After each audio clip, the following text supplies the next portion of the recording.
வணக்கம் மக்களே. வரக்கூடிய சண்டே மார்ச் 23 உங்க கேலண்டர் நோட் பண்ணி வச்சுக்கோங்க. எதுக்குன்னு கேக்குறீங்களா?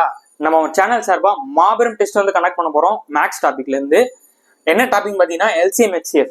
ஓகேவா? LCM HCF வந்து நம்ம வந்து எத்தனை கொஸ்டின் கேட்க போறோம்னா 25 கொஸ்டின் கேட்க போறோம். என்ன மாதிரி டெஸ்ட்னா ஆன்லைன் டெஸ்ட் தான். ஓகேவா? நீங்க ஆன்லைன்ல இந்த டெஸ்ட் எழுதிக்கலாம். வர சண்டே அன்னைக்கு ஷார்ப்பா உங்களுக்கு கொஸ்டின் பேப்பர் வந்துடும். நீங்க பாட்டு எழுத ஆரம்பிச்சிடலாம். உங்களுக்கு வந்து ரேங்க் லிஸ்ட்டுமே நான் விட்டுருவேன். உதாரணத்துக்கு சென்னையில இருந்து 1000 பீப்புள்ஸ் எழுதுறீங்கன்னா 1000ல எத்தனை பேர் 25 எடுக்கிறீங்களோ அதை வந்து நான் ரேங்க் லிஸ்டா போட்டு இப்போ 100 பேர் வேணா அந்த ரேங்க் லிஸ்ட்டை நம்ம டெலிகிராம் சேனல்ல போடுவேன்.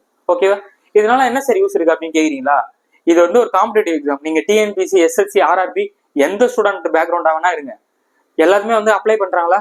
5 லட்சம் பேர், 10 லட்சம் பேர், 15 லட்சம் பேர் அப்ளை பண்றாங்களா? ஸோ அப்ளை பண்றவங்கல ஒரு குறிப்பிட்ட நபர் மட்டும் தானே வேலைக்கு போறாங்க. ஏன் எல்லாருமே தான் LCM HCF தெரியுது, எல்லாருமே தான் தெரியுது, அப்படி நம்ம ஏன் வேலை கிடைக்க மாட்டேங்குது? பிராக்டிஸ் இல்ல, பாத்துக்கலாம்னு சொல்லிட்டு ஒரு தெனாவட்டு ஒரு அசால்ட்டு தானம் வந்துருது. ஓகேவா? இப்போ எக்ஸாம் வந்து கிட்ட வந்துருக்கு எல்லாருக்குமே. ஸோ அந்த நோக்கத்துக்காக தான் ஸ்டார்ட் பண்றது. உண்மையாக ஒரு ஸ்டூடெண்ட் வந்து டெஸ்ட் எழுதுறான்னு வச்சுக்கோங்க, எழுதிட்டு அவர் 25க்கு ஒரு 15 தான் எடுக்கிறாருன்னா அவருக்கு என்ன தோணும்? இப்போ நெக்ஸ்ட் டாபிக்ல நம்ம நல்லா படிச்சு நிறைய ஸ்கோர் வாங்கணும் அப்படின்னு சொல்லிட்டு அவருக்கு ஒரு எண்ணம் ஆகும். ஸோ இதனால என்ன நடக்கும்? நம்ம பண்ற ஒவ்வொரு சின்ன சின்ன ஆக்டிவிட்டிஸுமே நமக்கு எங்க ஹெல்ப் பண்ணோம்னா எக்ஸாம் ஹாலில் ஹெல்ப் பண்ணும். இங்க நம்ம எவ்வளவு வேணா தப்பு வாங்கிக்கலாம், இங்க எவ்வளவு வேணா மார்க் கம்மியா வாங்கிக்கலாம். ஆனா மெயின் எக்ஸாம் அப்படி பண்ண முடியுமா? அப்படி பண்ணா யாருக்கு நஷ்டம்?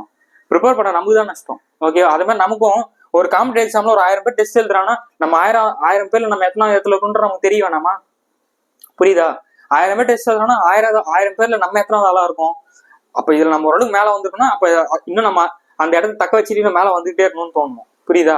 இப்ப கம்மியா இருக்குன்னா அடுத்த எக்ஸாமுக்கு இல்ல அடுத்த டெஸ்ட்டுக்கு அடுத்த டாபிக் டெஸ்ட்டுக்கு வந்து நம்ம சூப்பரா ரெடி ஆகணும் அப்படின்னு சொல்லிட்டு அந்த சப்ஜெக்ட் மேல இந்த மேக்ஸ் மேல வந்து நமக்கு ஒரு இன்ட்ரெஸ்ட் வரும். ஸோ அந்த இன்ட்ரெஸ்ட் தான் நமக்கு என்ன பண்ணும்? எக்ஸாம் எல்லாம் ஹெல்ப் பண்ணும். ஸோ புரியுதா?